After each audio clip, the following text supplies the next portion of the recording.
ఆనంద తాండవం వాడెనదిగో మా బాపిరాజదే మాయని చిత్రాల మనసు భావనలెల్ల మలచెనదిగో మనసు భావనలెల్ల మనసు భావనలెల్ల మలచెనదిగో మా వేణు మాధవు వేవేల గొంతుల అనుకరించియు మెప్పులందెనదిగో తెలుగు కాదది శతకోటి వెలుగుగాని వెలుగు కాదది వేవెల్గు జిలుగుగాని తెలుగు కాదది శతకోటి వెలుగుగాని వెలుగు కాదది వెలుగు కాదది వేవెల్గు జిలుగుగాని వెలుగు కాదది వేవెల్గు జిలుగుగాని తెలుగు తేజము దిశలందు నిలుచునంచు ఆంధ్ర గౌతమి తీరాన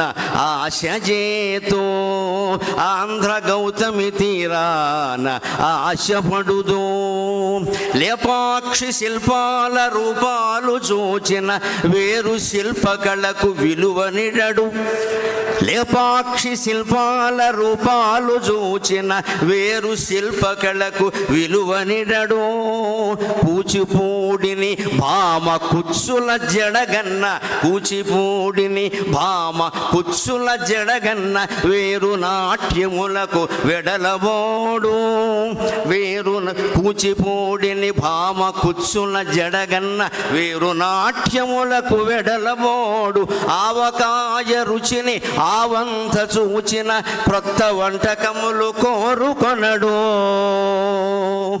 ఆవకాయ రుచిని ఆవంత చూచిన క్రొత్త వంటకములు కోరుకొనడు తెలుగు తల్లుల ప్రేమ దీవెనలను గన్న తెలుగు తల్లుల ప్రేమ దీవెనలను గన్న వరములడుగడు దేవతలనైనా వరములడుగడు తెలుగు తల్లుల ప్రేమ దీవెనలను గన్న వరములడుగడు దేవతలనైనా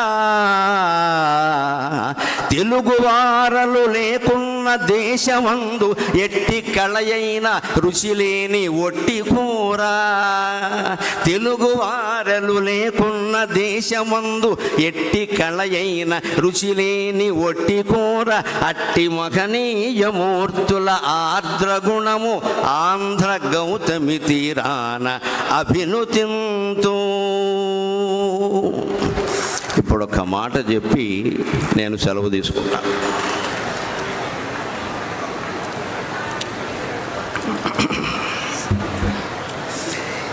ఈ మాట చెప్పడానికి నాకు హక్కు ఉంది, బాధ్యత కూడా ఉంది.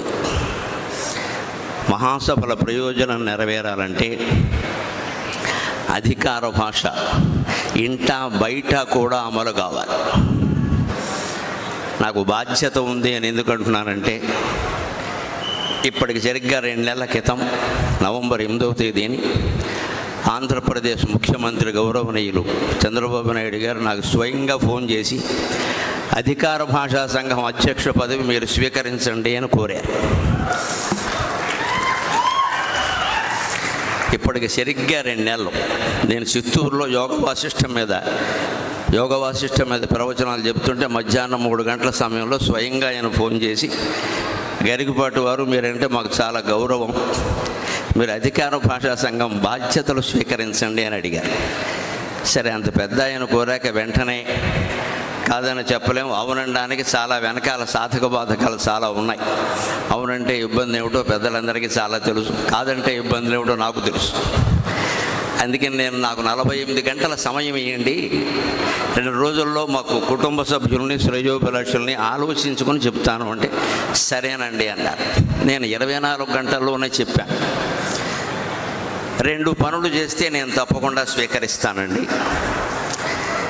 అక్కడ చేయవలసింది చాలా ఉంది, కానీ చేయగలిగింది ఏం కనపడడం లేదు.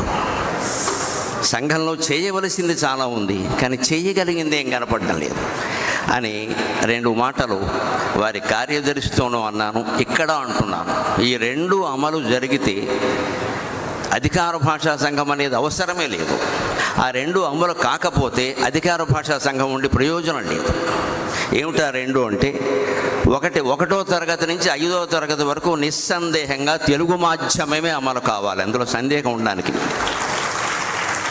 కేంద్ర ప్రభుత్వం జాతీయ నూతన విద్యా విధానం ప్రకటించినట్టుగా ఖచ్చితంగా 8వ తరగతి వరకు అని చెప్పారు వారు. మన రాష్ట్రాల్లో ఎల్కేజీ యూకేజీ అనే దిక్కుమాలిన వ్యవస్థ మూసేసి శిశు బాల అరవగానే సరిపోలేదు, ముందు పద్ధతి మార్చుకోండి. ఈ అరిచిన వాళ్ళందరూ కనీసం మీ పిల్లలనైనా తెలుగులో చదివించండి చాలు. మీ పిల్లలైనా చదివించండి. అరవడానికి ఆంధ్రుడు ముందుంటాడు, పని చేయడాలంటే వెనకాల ఉంటాడు. అందుకని స్పష్టంగా చెబుతున్నా, మొహమాటం లేకుండా నాకు నెక్కచ్చిగానే మాట్లాడడం అలవాటు, బద్దలు కూడా చెప్పడమే అలవాటు, మొహమాటం వెళ్ళా.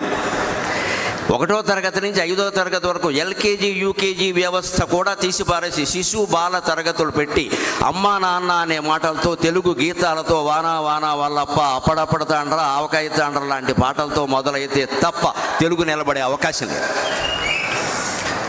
రెండవది, 1వ తరగతి నుంచి డిగ్రీ వరకు తెలుగుని ప్రథమ భాషగా చేయాలి. దానికి ఏం చేయాలో అది చేయాలి, ఏమి మార్చాలో అవి మార్చాలి. రాజ్యాంగాన్ని 125 సార్లు మార్చిన వాళ్ళకి ఈ పాటి మార్చడం పెద్ద విషయం కాదు. మార్చి ఏప్రిల్ నెలలో తలుచుకుంటే తేలిగ్గా మార్చేయగలం, పెద్ద విషయం కాదు. తప్పనిసరిగా మార్చాలి. తెలుగు ప్రథమ భాష అయితేనే వాడు చదువుతాడు.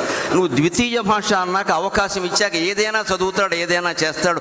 మార్కుల కోసం చదివే మూర్ఖులు తయారవుతారు తప్ప విజ్ఞానులు తయారు కారు ఖచ్చితంగా. ఆ మార్కుల వ్యవస్థపై, మూర్ఖ వ్యవస్థపై తెలుగు వ్యవస్థ మళ్ళీ రావాలి అంటే ప్రభుత్వం 1వ తరగతి నుంచి డిగ్రీ వరకు తెలుగుని ప్రథమ భాష తప్పనిసరి ఒక పాఠ్యాంశం చేయాలి. 5వ తరగతి వరకైతే తెలుగు మాధ్యమమే ఉండాలి. ఈ రెండు చేయగలిగితే ఎవ్వరూ అధికార భాషా సంఘం పెద్ద అధ్యక్షులై పదవులై ఇతర రాష్ట్రాల్లో పర్యటన చేయడం, వారికి అభిమానం ఎక్కువ మనకి తక్కువ అని మాట్లాడడం, ₹1 కోటి ఖర్చు రాయడం తప్పితే కలిసి వచ్చేది ఏమీ లేదు ఇక్కడ. అది ఇక్కడ హాజరైనటువంటి యువతరం మీద, మహిళల మీద ఆధారపడి ఉంది. అందుకని మీకు నమస్కారం పెట్టి కోరుతున్నా, భాష కోసం ఉద్యమం చేసే రోజు రావాలి. ఖచ్చితంగా భాష కోసం ఉద్యమం చేయాలి.